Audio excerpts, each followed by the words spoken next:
Victoria, I'll start off with you. Where are we in this rally?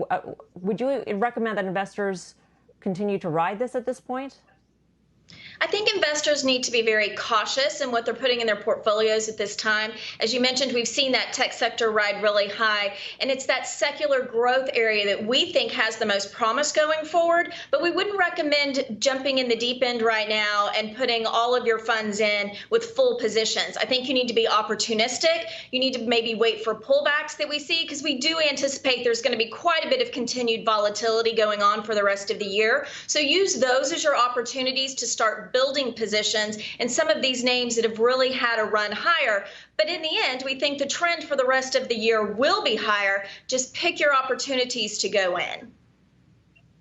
David, where do you stand on the markets and you know, helping fuel this rally that so many have been skeptical on all the way up is, of course, Fed liquidity. And that's a huge wave that we have never seen before.